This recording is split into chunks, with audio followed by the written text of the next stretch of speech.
ಸ್ನೇಹಿತರೆ, ಮೀಡಿಯಾ ಮಾಸ್ಟರ್ಸ್ಗೆ ಸ್ವಾಗತ ಸುಸ್ವಾಗತ. ಗೆಳೆಯರೆ, ಮಧ್ಯಪ್ರಾಚ್ಯದ ಶಾಂತಿಗಾಗಿ ಡೊನಾಲ್ಡ್ ಟ್ರಂಪ್ ಅವರ 20 ಪಾಯಿಂಟ್ ಪ್ರೋಗ್ರಾಮ್ ಕೆಲಸ ಮಾಡೋದಕ್ಕೆ ಶುರು ಮಾಡಿದೆ. ಈಜಿಪ್ಟಲ್ಲಿ ಅಮೆರಿಕಾದ ಮಧ್ಯಸ್ಥಿಕೆಯಲ್ಲಿ ಇಸ್ರೇಲ್ ಹಾಗೂ ಹಮಾಸ್ ನಡುವೆ ಪರೋಕ್ಷ ಮಾತುಕತೆಗಳು ಶುರುವಾಗಿವೆ.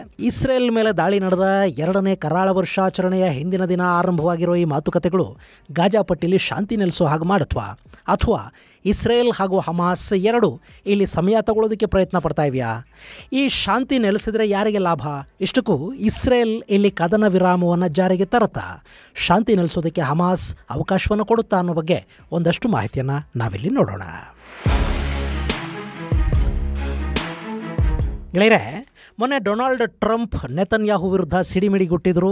ನೀವು ಯಾವಾಗಲೂ ನೆಗೆಟಿವ್ ಯೋಚನೆಗಳನ್ನು ಯಾಕೆ ಮಾಡ್ತೀರಿ, ಇದು ನಮ್ಮ ಗೆಲುವು ಅಂತ ನಿಮಗೆ ಯಾಕೆ ಅನಿಸೋದಿಲ್ಲ ಅಂತ ಅಸಹನೆಯಿಂದ ಕೇಳಿದರು. ಮತ್ತು ಗಾಜಾ ಮತ್ತು ಇಸ್ರೇಲ್ ನಡುವೆ ಶಾಂತಿ ನೆಲೆಸದೇ ಇದ್ದರೆ ಪರಿಣಾಮ ಕೆಟ್ಟದಾಗಿರುತ್ತೆ ಅನ್ನೋ ಎಚ್ಚರಿಕೆಯನ್ನು ಕೊಟ್ಟರು ಅನ್ನೋ ಬಗ್ಗೆ ವಿಪರೀತ ಚರ್ಚೆಗಳು ನಡೀತಾ ಇವೆ. ಅಲ್ಲಾಗಿರೋದೇನು ಅಂದರೆ, ಮೊನ್ನೆ 20 ಪಾಯಿಂಟ್ ಪ್ರೋಗ್ರಾಮ್ ಸಿದ್ಧಗೊಳಿಸಿ ಅದಕ್ಕೆ ಅರಬ್ ದೇಶಗಳು ಹಾಗೂ 8 ಇಸ್ಲಾಮಿಕ್ ದೇಶಗಳ ಒಪ್ಪಿಗೆಯನ್ನು ಕೂಡ ಪಡೆದ ಡೊನಾಲ್ಡ್ ಟ್ರಂಪ್ ಈ ಪಾಯಿಂಟ್ಗಳನ್ನು ಒಪ್ಪಿಕೊಂಡು ಸಂಘರ್ಷ ನಿಲ್ಲಿಸಿ ಅಂತ ಹಮಾಸ್ಗೆ ಕರೆ ಕೊಟ್ಟರು. ಅದು ಕರೆ ಮಾತ್ರ ಆಗಿರಲಿಲ್ಲ, ಭಾನುವಾರದವರೆಗೆ ಅಂತಿಮ ಗಡುವನ್ನು ಕೂಡ ಅಮೆರಿಕ ಕೊಡ್ತು. ಅಲ್ಲಿ ಈ ಯೋಜನೆಯನ್ನು Qatar, Saudi Arabia, Turkey, Egypt ಮುಂತಾದ ದೇಶಗಳು ಬೆಂಬಲಿಸಿದವು. ಹಾಗೆ ಹಮಾಸ್ಗೆ ಕೂಡ ಈಗ ಅದನ್ನು ಒಪ್ಪದೇ ಬೇರೆ ದಾರಿ ಇರಲಿಲ್ಲ. ನಾವು ಒಪ್ಪೋದಿಲ್ಲ ಅಂದರೆ ಇಸ್ರೇಲ್ ದಾಳಿಗಳನ್ನು ತೀವ್ರಗೊಳಿಸ್ತಾ ಹೋಗುತ್ತೆ ಮತ್ತು ಅಮೆರಿಕ ಜೊತೆಗಿನ ಸಂಧಾನದ ಮಾತುಕತೆಗಳಿಗೆ ಬಾಗಿಲು ಬೀಳುತ್ತೆ. ಸೊ ಇಸ್ಲಾಮಿಕ್ ದೇಶಗಳ ಮಾತನ್ನು, ಅದರಲ್ಲೂ ಕತಾರ್ ಮಾತನ್ನು ಹಮಾಸ್ ಕೇಳಲೇಬೇಕು. ಹೀಗಾಗಿ ನಾವು ಸಂಧಾನಕ್ಕೆ ಸಿದ್ಧ ಅಂತ ಹಮಾಸ್ ಹೇಳಿದೆ. ಆದರೆ ಆಯುಧಗಳನ್ನು ಕೆಳಗಿಟ್ಟು ಶರಣಾಗೋದಕ್ಕೆ, ಗಾಜಾದಿಂದ ಶಾಶ್ವತವಾಗಿ ಹೊರಗೆ ಹೋಗೋದಕ್ಕೆ ಅವರು ಸಿದ್ಧ ಇಲ್ಲ. ಇನ್ನು ಟ್ರಂಪ್ ಹಮಾಸ್ ಮಾತುಕತೆಗೆ ಸಿದ್ಧ ಅಂದ ಕೂಡಲೇ ಇನ್ನೇನು ಖುಷಿನಾ, ನಾವು ಗೆದ್ದುಬಿಟ್ವಿ ಅಲ್ವಾ, ಶಾಶ್ವತವಾಗಿ ಶಾಂತಿ ನೆಲೆಸುತ್ತೆ ಅಂತ ತಮ್ಮ ಯಥಾಪ್ರಕಾರದ ಶೈಲಿಲಿ ನೆತನ್ಯಾಹು ಜೊತೆ ಮಾತಾಡಿದ್ದಾರೆ. ಮಧ್ಯಪ್ರಾಚ್ಯವನ್ನು ಸಾಕಷ್ಟು ದಶಕಗಳಿಂದ ನೋಡ್ತಾ ಇರೋ ನಾಯಕ ನೆತನ್ಯಾಹು ಅಲ್ಲಿ ಹಲವಾರು ವರ್ಷಗಳಿಂದ ಪ್ರಧಾನಿಯಾಗಿ ಕೂತು ಸಾಕಷ್ಟು ಅಮೆರಿಕಾದ ಅಧ್ಯಕ್ಷರುಗಳ ಜೊತೆ ಆಟ ಆಡ್ತಾ ಬರ್ತಾ ಇರೋ ಹಿರಿಯ ಮುತ್ಸದ್ದಿ ನೆತನ್ಯಾಹುಗೆ ಮುಂದಲ್ಲಿ ಏನಾಗಬಹುದು ಅನ್ನೋದು ತುಂಬ ಚೆನ್ನಾಗಿ ಗೊತ್ತಿದೆ. ಹಮಾಸ್ ಆಯುಧಗಳನ್ನು ಕೆಳಗಿಡದೇ ಇದ್ದರೆ ಗಾಜಾದ ಸಮಸ್ಯೆ ಬಗೆಹರಿಯೋದಿಲ್ಲ. ಇನ್ನು ಹಮಾಸ್ ಶರಣಾದರೂ ಕೂಡ ಅಲ್ಲಿ ಹೆಸರು ಬದಲಾಯಿಸಿಕೊಂಡು ಇನ್ನೊಂದು ಯಾವುದೋ ಉಗ್ರ ಸಂಘಟನೆ ಹುಟ್ಟುಕೊಳ್ಳುತ್ತೆ. ಅದನ್ನು ಇಸ್ರೇಲ್ ಇವತ್ತು ನೋಡ್ತಾ ಇಲ್ಲ. ಸೊ ನೆತನ್ಯಾಹು ಇದು ದೊಡ್ಡ ಬೆಳವಣಿಗೆ ಅಲ್ಲ, ಇಲ್ಲಿ ಸಂಭ್ರಮಿಸಬೇಕಾಗಿದ್ದು ಏನೂ ಇಲ್ಲ ಅಂತ ಟ್ರಂಪ್ಗೆ ಹೇಳಿದ್ದಾರೆ. ಅದು ಡೊನಾಲ್ಡ್ ಟ್ರಂಪ್ ಅವರನ್ನು ಕೆರಳಿಸಿದಂತೆ ಕಾಣ್ತಾ ಇದೆ. ಆದರೆ ಈ ಟ್ರಂಪನ್ನು ಹೆಂಗೆ ಹ್ಯಾಂಡಲ್ ಮಾಡಬೇಕು ಅನ್ನೋದು ನೆತನ್ಯಾಹುಗೆ ತುಂಬ ಚೆನ್ನಾಗಿ ಗೊತ್ತಿದೆ. ಇನ್ನು ಮಧ್ಯಪ್ರಾಚ್ಯದ ಶಾಂತಿ. ಗೆಳೆಯರೆ, ಇಲ್ಲಿ ಗಾಜಾ ಪಟ್ಟಿಯನ್ನು ಹಮಾಸ್ ಖಾಲಿ ಮಾಡಿದರೆ ಅಲ್ಲಿನ ಆಡಳಿತವನ್ನು ನೋಡಿಕೊಳ್ಳೋದಕ್ಕೆ ಬೋರ್ಡ್ ಆಫ್ ಪೀಸ್ ಅಂತ ಒಂದು ಕಮಿಟಿಯನ್ನು ಮಾಡ್ತಾರೆ. ಅದರಲ್ಲಿ ಅರಬ್ ನಾಯಕರು ಇರ್ತಾರೆ, ಯುರೋಪಿನ ನಾಯಕರು ಇರ್ತಾರೆ, ಹಾಗೆ ಅದರ ಅಧ್ಯಕ್ಷತೆಯನ್ನು ಟ್ರಂಪ್ ವಹಿಸ್ಕೊಳ್ತಾರೆ. ಈ ಮೂಲಕ ಅಲ್ಲಿ ಶಾಶ್ವತ ಶಾಂತಿ ನೆಲೆಸೋ ಹಾಗೆ ಮಾಡ್ತೀನಿ ಅಂತ ಟ್ರಂಪ್ ಹೇಳ್ಕೊಳ್ತಾ ಇದ್ದಾರೆ. ಆದರೆ ಅಲ್ಲಿ ಶಾಂತಿಗಿಂತ ಹೆಚ್ಚಾಗಿ ವ್ಯಾಪಾರದ ಐಡಿಯಾ ಒಂದಿದೆ. ಟ್ರಂಪ್ಗೆ ಮಧ್ಯಪ್ರಾಚ್ಯ ಶಾಂತವಾದರೆ ನೋಬೆಲ್ಗೆ ಅರ್ಹತೆ ಬರುತ್ತೆ ಅನ್ನೋದು ಒಂದು ಆಸೆ. ಆದರೆ ನೋಬೆಲ್ ಸಿಗುತ್ತೋ ಬಿಡುತ್ತೋ, ವ್ಯಾಪಾರ ಮತ್ತು ಲಾಭ ಅಂತೂ ಆಗಲೇಬೇಕು ಅಂತ ಅವರು ಬಯಸ್ತಾರೆ. ಯಾಕೆಂದರೆ ಟ್ರಂಪ್ ಒಬ್ಬ ವ್ಯಾಪಾರಿ. ಇನ್ನು ಗಾಜಾದಲ್ಲಿ ಪೀಸ್ ಬೋರ್ಡ್ ಅಧ್ಯಕ್ಷ ಹಾಗೂ ಗಾಜಾ ಪುನರ್ ನಿರ್ಮಾಣದ ಉಸ್ತುವಾರಿ ಕಮಿಟಿಗೆ ಕೂಡ ಟ್ರಂಪೇ ಅಧ್ಯಕ್ಷರಾಗಿರ್ತಾರೆ. ಅಲ್ಲಿ ಶಾಂತಿ ನೆಲೆಸಿದ ನಂತರ ಗಾಜಾದ ಪುನರ್ ನಿರ್ಮಾಣ ಆಗಬೇಕು. ಅದನ್ನು ಯಾರು ಮಾಡಬೇಕು?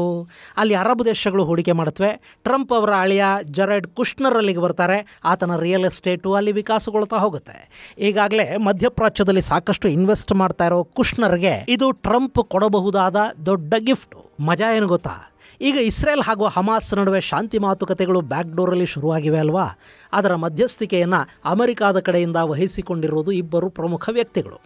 ಈ ಮಾತುಕತೆ ಈಜಿಪ್ಟ್ನ ಶರ್ಮ್ ಎಲ್ ಶೇಖಲ್ಲಿ ಶುರುವಾಗಿದೆ. ಸಾಮಾನ್ಯವಾಗಿ ಇಸ್ರೇಲ್ ಹಾಗೂ ಅರಬ್ ನೆಲದ ಸಂಧಾನದ ಮಾತುಕತೆಗಳಿಗೆ ನೆಲ ಒದಗಿಸ್ತಾ ಬರ್ತಾ ಇರೋದು ಈ ಹಿಂದಿನಿಂದಲೂ ಕೂಡ ಈಜಿಪ್ಟೇ. ಮೀಡಿಯೇಟರ್ ಆಗಿ ಕತಾರ್ ಇರುತ್ತೆ, ಮಾತುಕತೆ ಈಜಿಪ್ಟಲ್ಲಿ ನಡೆಯುತ್ತೆ. ಈಗ ಕೂಡ ಅದೇ ಆಗ್ತಾ ಇರೋದು. ಶರ್ಮ್ ಅಲ್ ಶೇಖಲ್ಲಿ ಮಾತುಕತೆಗಳು ಶುರುವಾಗಿವೆ. ಅದರಲ್ಲಿ ಅಮೆರಿಕಾದ ಕಡೆಯಿಂದ ಮಧ್ಯಪ್ರಾಚ್ಯದ ಉಸ್ತುವಾರಿ ಹಾಗೂ ಡೊನಾಲ್ಡ್ ಟ್ರಂಪ್ ಅವರ ವ್ಯಾಪಾರಿ ಪಾಲುದಾರ ಕೂಡ ಆಗಿರುವ ಸ್ಟೀವ್ ವಿಟ್ಕಾಫ್ ಇದ್ದಾರೆ. ಇನ್ನಲ್ಲಿರೋ ಎರಡನೇ ವ್ಯಕ್ತಿ ಟ್ರಂಪ್ ಅವರ ಅಳಿಯ ಜರೆಡ್ ಕುಶ್ನರ್. ಸೊ ನಿಮಗಲ್ಲಿ ಮುಂದೆ ಏನು ಆಗಬಹುದು ಅನ್ನೋದರ ಸುಳಿವು ಸಿಗ್ತಾ ಇದೆ ಅಲ್ವಾ? ಇನ್ನು ಹಮಾಸ್ ಈ ಮಾತುಕತೆಗಳಿಗೆ ತನ್ನ ಹಿರಿಯ ನಾಯಕ ಹಾಗೂ ಪ್ರಮುಖ ಸಂಧಾನಕಾರ ಖಲೀಲ್ ಅಲ್ ಹಯ್ಯಾನನ್ನು ಕಳುಹಿಸಿಕೊಟ್ಟಿದೆ. ಗೆಳೆಯರೆ, ಇದೇ ಹಯ್ಯಾನನ್ನು ಕೊಲ್ಲೋದಕ್ಕೆ ಮೊನ್ನೆ ಇಸ್ರೇಲ್ ಕತಾರ್ನ ದೋಹಾದ ಮೇಲೆ ಬಾಂಬುಗಳನ್ನು ಹಾಕಿತ್ತು. ಆದರೆ ಹಯ್ಯ ಅಲ್ಲಿ ಬದುಕುಳಿದ. ಈತ ಹಮಾಸ್ನ ಹಿರಿಯ ನಾಯಕರಾಗಿದ್ದ ಇಸ್ಮಾಯಿಲ್ ಹನಿಯಾ ಮತ್ತು ಯಾಹ್ಯಾ ಸಿನ್ವರ್ ಕಾಲದವನು. ಅವರ ಜೊತೆಗೆ 1980ರಲ್ಲಿ ಬ್ರದರ್ಹುಡ್ಗೆ ಸೇರ್ಪಡೆಯಾದವನು. ಆನಂತರ ಹಮಾಸ್ ಸ್ಥಾಪನೆಯ ಹಿಂದೆ ಕೂಡ ಈ ಖಲೀಲ್ ಹಯ್ಯಾ ಇದ್ದ. ಈತ ತನ್ನ ಮಕ್ಕಳನ್ನು ಗಾಜಾದ ಯುದ್ಧದಲ್ಲಿ ಕಳ್ಕೊಂಡಿದ್ದಾನೆ. ಹಿರಿಯ ಮಗ ಒಸಾಮಾ 2014ರಲ್ಲಿ ಗಾಜಾದ ಮೇಲೆ ಇಸ್ರೇಲ್ ನಡೆಸಿದ ವಾಯುದಾಳಿಯಲ್ಲಿ ಸಾವಿಗೀಡಾಗ್ತಾನೆ. ಅವನ ಮನೆ ಮೇಲೆ ದಾಳಿ ನಡೆಯುತ್ತೆ. ಅದರಲ್ಲಿ ಒಸಾಮನ ಇಡೀ ಕುಟುಂಬ ನಾಶ ಆಗುತ್ತೆ. ಆದರೆ ಅವತ್ತೂ ಕೂಡ ಈ ಅಲ್ ಹಯ್ಯಾ ಅಲ್ಲಿಂದ ತಪ್ಪಿಸ್ಕೊಳ್ತಾನೆ. ಆನಂತರ ಇವನ ಇನ್ನಿಬ್ಬರು ಮಕ್ಕಳು ಕೂಡ ಇಸ್ರೇಲಿನ ದಾಳಿಯಲ್ಲಿ ಸಾವಿಗೀಡಾದರು. ಅಲ್ ಹಯ್ಯಾ ಗಾಜಾ ಬಿಟ್ಟು ಕತಾರಲ್ಲಿ ಅಡಗಿ ಕೂತ.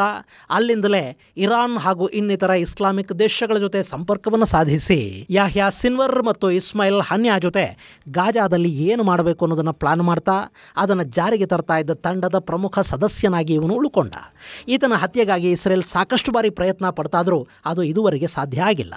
ಇನ್ನು ಇರಾನ್ನಲ್ಲಿ ಇಸ್ಮಾಯಿಲ್ ಹನ್ಯಾನನ್ನು ಕೊಲ್ಲಾಯ್ತಲ್ಲ, ಅವತ್ತು ಕೂಡ ಹನ್ಯಾನ ಜೊತೆ ಈ ಹಯ್ಯಾ ಕೂಡ ಇರಾನ್ಗೆ ಹೋಗಿದ್ದ. ಆದರೆ ಅಲ್ಲೂ ಅವನು ಬದುಕಿ ಉಳ್ಕೊಂಡ.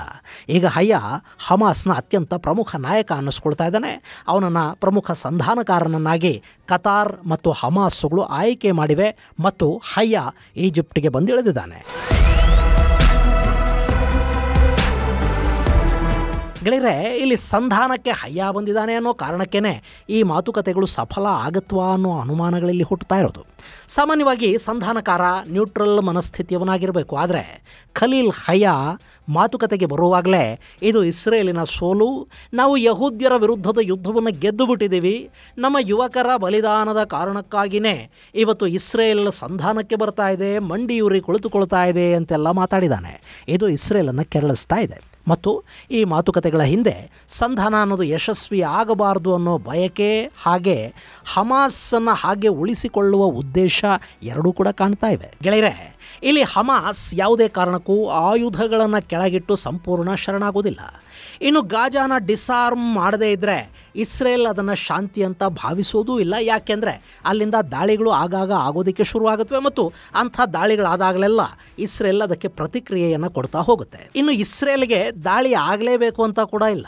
ದಾಳಿಯ ಸೂಚನೆ ಸಿಕ್ಕರೂ ಕೂಡ ಅವರು ಕಾರ್ಯಪ್ರವೃತ್ತರಾಗಿ ಹೋಗ್ತಾರೆ. ಹೀಗಾಗಿ ಗಾಜಾದಲ್ಲಿ ಹಮಾಸ್ ಅಥವಾ ಇನ್ಯಾವುದೇ ಸಂಘಟನೆ ಶಸ್ತ್ರಾಸ್ತ್ರಗಳನ್ನು ಹಿಡಿಯದೇ ಇದ್ದರೆ ಮಾತ್ರ ಶಾಶ್ವತ ಶಾಂತಿ ಅನ್ನೋದು ನೆಲೆಸೋದಕ್ಕೆ ಸಾಧ್ಯ ಆಗುತ್ತೆ. ಹಾಗಾಗೋದಕ್ಕೆ ಅಲ್ಲಿ ಇರಾನ್ ಮತ್ತು ಕತಾರುಗಳು ಬಿಡೋದಿಲ್ಲ. ಇದನ್ನೇ ನೆತನ್ಯಾಹು ಅಮೆರಿಕಾಗೆ ಹೇಳಿದ್ದಾರೆ. ಇಲ್ಲಿ ಸಂಭ್ರಮಿಸಬೇಕಾದ ಕಾರಣಗಳು ಏನು ಕಾಣ್ತಾ ಇಲ್ಲ ಅಂತ. ಇನ್ನು ಇಸ್ರೇಲ್ ಮತ್ತು ನೆತನ್ಯಾಹು ಗೆಳೆಯರೆ, ಅಕ್ಟೋಬರ್ 7ರ ದಾಳಿ ಇಸ್ರೇಲಲ್ಲಿ ನೆತನ್ಯಾಹು ಜನಪ್ರಿಯತೆಯನ್ನು ಕಡಿಮೆ ಮಾಡಿತ್ತು. ಹಾಗೆ ಅಲ್ಲಿ ಸಾಕಷ್ಟು ವರ್ಷಗಳಿಂದ ಯಾವ ಪಕ್ಷಕ್ಕೂ ಬಹುಮತ ಕೂಡ ಬರ್ತಾ ಇಲ್ಲ. ಅಲ್ಲಿ ನಡೀತಾ ಇರೋದು ಮೈತ್ರಿ ಸರ್ಕಾರ. ಇನ್ನು ಬಲಪಂಥೀಯ ನೆತನ್ಯಾಹು ಅಲ್ಲಿ ತಮಗಿಂತ ಕಟ್ಟರ್ ಬಲಪಂಥೀಯರ ಬೆಂಬಲ ಪಡ್ಕೊಂಡು ಪ್ರಧಾನಿಯಾಗಿದ್ದಾರೆ. ಈಗ ಹಮಾಸ್ ಜೊತೆ ಸಂಧಾನ ಅನ್ನೋದು ಅಲ್ಲಿನ ಕೆಲ ಮಿತ್ರ ಪಕ್ಷಗಳ ಅಸಮಾಧಾನಕ್ಕೆ ಕಾರಣ ಆಗ್ತಾ ಇದೆ. ಇನ್ನು ಗಾಜಾದ ಮೇಲೆ ಇಸ್ರೇಲ್ ಮಾಡಿದ ದಾಳಿ, ಹಮಾಸ್ ನಾಯಕರನ್ನು ಕೊಂದು ಹಾಕಿದ ಪರಿ, ಲೆಬನಾನ್ ಹಾಗೂ ಯಮನ್ಗಳಲ್ಲಿನ ಇರಾನ್ ಬೆಂಬಲಿತ ಉಗ್ರರ ವಿರುದ್ಧ ನೆತನ್ಯಾಹು ಸರ್ಕಾರ ಕೈಗೊಂಡ ಕಾರ್ಯಾಚರಣೆಗಳು ಇವೆಲ್ಲ ಕೂಡ ನೆತನ್ಯಾಹು ಅವರ ಜನಪ್ರಿಯತೆಯನ್ನು ಅಲ್ಲಿ ಹೆಚ್ಚು ಮಾಡಿವೆ. ಇನ್ನು ಇಸ್ರೇಲ್ ಮುಂದಿನ ವರ್ಷ ಅಂದರೆ 2026ರ ಅಕ್ಟೋಬರಲ್ಲಿ ಚುನಾವಣೆಗಳಿಗೆ ಹೋಗಬೇಕು. ಈ ಸಂದರ್ಭದಲ್ಲಿ ಮತ್ತೆ ಅಧಿಕಾರ ಹಿಡಿಬೇಕು ಅಂದರೆ ನೆತನ್ಯಾಹು ತಮ್ಮ ಜನಪ್ರಿಯತೆಯನ್ನು ಹೀಗೆ ಕಾಪಾಡ್ಕೋಬೇಕು. ಇಲ್ಲಿ ಹಮಾಸ್ ಜೊತೆ ಸಂಧಾನ ಅನ್ನೋದು ಕಟ್ಟರ್ ಬಲಪಂಥೀಯರ ಸಿಟ್ಟು ಮತ್ತು ಅಸಹನೆಗೆ ಕಾರಣ ಆಗಬಹುದು. ಆದರೆ ಒತ್ತೆಯಾಳುಗಳ ಬಿಡುಗಡೆ ಅನ್ನೋದು ಖಂಡಿತ ನೆತನ್ಯಾಹು ಅವರ ಜನಪ್ರಿಯತೆಯನ್ನು ಸ್ವಲ್ಪ ಮಟ್ಟಿಗೆ ಹೆಚ್ಚಂತೂ ಮಾಡುತ್ತೆ. ಇನ್ನು ಬೆಂಜಮಿನ್ ನೆತನ್ಯಾಹು ಇಸ್ರೇಲಿನ ಪಳಗಿದ ರಾಜಕಾರಣಿ. ಅವರಿಗೆ ಯಾವಾಗ ಏನು ಮಾಡಬೇಕು, ಜನಪ್ರಿಯತೆಯ ಗ್ರಾಫನ್ನು ಹೇಗೆ ಏರಿಸ್ಕೋಬೇಕು, ಯಾವಾಗ ಏರಿಸ್ಕೋಬೇಕು ಅನ್ನೋದು ಗೊತ್ತಿಲ್ಲದ ವಿಷಯ ಅಲ್ಲ. ಕಳೆದ 2 ವರ್ಷಗಳಿಂದ ಅಲ್ಲಿ ಯುದ್ಧವನ್ನು ಮುಂದುವರಿಸ್ಕೊಂಡೇ ಬರ್ತಾ ಇದ್ದಾರೆ ನೆತನ್ಯಾಹು. ಅವರು ಮನಸ್ಸು ಮಾಡಿದ್ದಿದ್ರೆ ಗಾಜಾನ ಸಂಪೂರ್ಣವಾಗಿ ನಾಶ ಮಾಡೋದು, ಒತ್ತೆಯಾಳುಗಳನ್ನು ಬಿಡಿಸಿ ತರೋದು ಇದು ಯಾವುದೂ ದೊಡ್ಡ ವಿಷಯ ಆಗ್ತಾ ಇರಲಿಲ್ಲ. ಆದರೆ ಉದ್ದೇಶ ಬೇರೆಯೇ ಇದ್ದಂತಿತ್ತು. ಹೀಗಾಗಿ ಇಸ್ರೇಲ್ ಒಂದಷ್ಟು ಒತ್ತೆಯಾಳುಗಳ ಪ್ರಾಣಕ್ಕಿಂತ ಇರಾನನ್ನು ಬಲಹೀನಗೊಳಿಸುವ, ಸಿರಿಯಾದ ಬಲವನ್ನು ಕಳೆಯುವ, ಲೆಬನಾನ್ನಲ್ಲಿ ತನಗಬೇಕಾದ ಆಡಳಿತವನ್ನು ತರುವ ಕೆಲಸ ಮಾಡ್ತಾ ಹೋಯಿತು. ಹಮಾಸ್ ನಾಯಕರನ್ನು ಕೊಲ್ತಾ ಅಲ್ಲೊಂದು ನಾಯಕತ್ವದ ವ್ಯಾಕ್ಯೂಮನ್ನು ಕ್ರಿಯೇಟ್ ಮಾಡ್ತಾ ತಮ್ಮ ಜನಪ್ರಿಯತೆಯನ್ನು ಹೆಚ್ಚಿಸ್ಕೊಳ್ತಾ ಹೋದರು ನೆತನ್ಯಾಹು. ಈಗ ಒತ್ತೆಯಾಳುಗಳ ಬಿಡುಗಡೆ ನೆತನ್ಯಾಹು ಅವರ ಗ್ರಾಫ್ ಏರಿಕೆಗೆ ಕಾರಣ ಆದರೆ ಆ ನಂತರ ಮತ್ತೆ ಶುರುವಾಗುವ ಕ್ಲೀನ್ ಗಾಜಾ ಕಾರ್ಯಾಚರಣೆ ನೆತನ್ಯಾಹು ಜನಪ್ರಿಯತೆಯನ್ನು ಮುಂದಿನ ಚುನಾವಣೆಯ ಸಮಯಕ್ಕೆ ಖಂಡಿತ ಮತ್ತಷ್ಟು ಹೆಚ್ಚು ಮಾಡೋ ಸಾಧ್ಯತೆ ಇರುತ್ತೆ.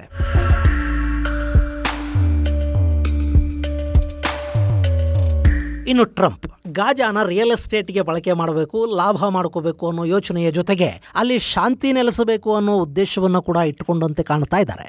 ಮಧ್ಯಪ್ರಾಚ್ಯ ಶಾಂತವಾದರೆ ಅಮೆರಿಕಾಗೆ ಲಾಭ ಆಗತ್ತೆ ಮಾತ್ರ ಅಲ್ಲ, ಪಶ್ಚಿಮದ ಜಗತ್ತನ್ನು ಪೂರ್ವದ ಜೊತೆ ಜೋಡಿಸೋದಕ್ಕೆ ಅದು ಮಾರ್ಗ ಕೂಡ ಆಗುತ್ತೆ. ಆದರೆ ಟ್ರಂಪ್ ಅಂದುಕೊಂಡ ಹಾಗೆ ಅಲ್ಲಿ ಹಮಾಸ್ ಶಾಶ್ವತ ಶಾಂತಿಯನ್ನು ಬಯಸ್ತಾ ಇಲ್ಲ. ಯಾಕೆಂದ್ರೆ ಅವರಿಗೆ ಅವರದ್ದೇ ಆದ ರಾಜಕೀಯ ಲಾಭ ನಷ್ಟಗಳ ಲೆಕ್ಕಾಚಾರಗಳಿವೆ. ಗಾಜಾನ ಬಿಟ್ಟು ಹಮಾಸ್ ಏನು ಮಾಡಬೇಕು, ಎಲ್ಲಿಗೆ ಹೋಗಬೇಕು? ಅಕಸ್ಮಾತ್ ಹಮಾಸ್ ಬಿಡೋದಕ್ಕೆ ರೆಡಿ ಆದರೂ ಕೂಡ ಇರಾನ್ ಹಾಗೂ ಕತಾರ್ಗಳು ಅದಕ್ಕೆ ಅವಕಾಶವನ್ನು ಮಾಡಿಕೊಡೋದಿಲ್ಲ. ಮಧ್ಯಪ್ರಾಚ್ಯದಲ್ಲಿ ಮೀಡಿಯೇಷನ್ ಮಾಡಬೇಕು ಅಂದರೆ ಕತಾರ್ಗೆ ಅಲ್ಲಿ ಉಗ್ರರು ಇರಬೇಕಾಗತ್ತೆ. ಇನ್ನು ಇರಾನ್ ಸೌದಿಯ ವಿರುದ್ಧ ತನ್ನ ಅಸ್ತಿತ್ವವನ್ನು ಸ್ಥಾಪನೆ ಮಾಡೋದಕ್ಕೆ, ಅಮೆರಿಕಾನ ಅಲ್ಲಿ ಎಂಗೇಜ್ ಮಾಡಿಟ್ಟುಕೊಳ್ಳೋದಕ್ಕೆ Hamas, Hezbollah, Islamic resistance, Houthi ಹೀಗೆ 10 ಪ್ರಾಕ್ಸಿಗಳನ್ನು ಸೃಷ್ಟಿ ಮಾಡಿಟ್ಟಿದೆ. ಅವರೆಲ್ಲ ಇದ್ರೇನೆ ಅಲ್ಲಿ ಇರಾನ್ನ ಆಟ ನಡೆಯೋದು. ಸೊ ಗಾಜಾದಲ್ಲಿ ಶಾಂತಿ ನೆಲೆಸೋದಕ್ಕೆ ಬರೀ ಇಸ್ರೇಲ್, ಹಮಾಸ್ ಮಾತ್ರ ಅಲ್ಲ, ಅಲ್ಲಿ ಬೇರೆ ಬೇರೆ ಸಾಕಷ್ಟು ಸ್ಟೇಕ್ ಹೋಲ್ಡರ್ಸ್ ಇದ್ದಾರೆ. ಅವರಿಗೆ ಗಾಜಾ ಈಗ ಹೆಂಗಿದೆಯೋ ಮುಂದೆ ಕೂಡ ಹಾಗೆ ಇರಬೇಕು. ಪ್ಯಾಲೆಸ್ತೀನ್ ಅನ್ನೋದು ಕಾದಾಡ್ತಲೇ ಇರಬೇಕು. ಅಲ್ಲಿ ಸಮಸ್ಯೆ ಜೀವಂತವಾಗಿ ಇರಲೇಬೇಕು. ಇದು ನೇತನ್ಯಾಹು ಅವರಿಗೆ ಕೂಡ ಗೊತ್ತಿದೆ. ಹೀಗಾಗಿ ಇಸ್ರೇಲ್ ಅಮೆರಿಕಾನ ಖುಷಿ ಪಡಿಸೋದಕ್ಕೆ ತನ್ನ ಒತ್ತೆಯಾಳುಗಳ ಬಿಡುಗಡೆಗೆ ಸಂಧಾನದ ಮಾತುಕತೆಗಳನ್ನು ಮಾಡ್ತಾ ಇದೆ. ಆದರೆ ಇದು ಟ್ರಂಪ್ ಹೇಳೋ ಥರ ಶಾಶ್ವತ ಸಂಧಾನನ ಯಾವ ಆ್ಯಂಗಲಲ್ಲೂ ಹಂಗೆ ಅನ್ನಿಸ್ತಾ ಇಲ್ಲ. ಆದರೂ ಆಶಾವಾದದ ಜೊತೆಗೆ ಇದನ್ನು ಕಾದು ನೋಡೋಣ. ಇದು ಗೆಳೆಯರೆ, ಈಜಿಪ್ಟಲ್ಲಿ ಶುರುವಾಗಿರೋ ಸಂಧಾನದ ಮಾತುಕತೆಗಳಿಗೆ ಸಂಬಂಧಪಟ್ಟ ಒಂದಷ್ಟು ಮಾಹಿತಿ.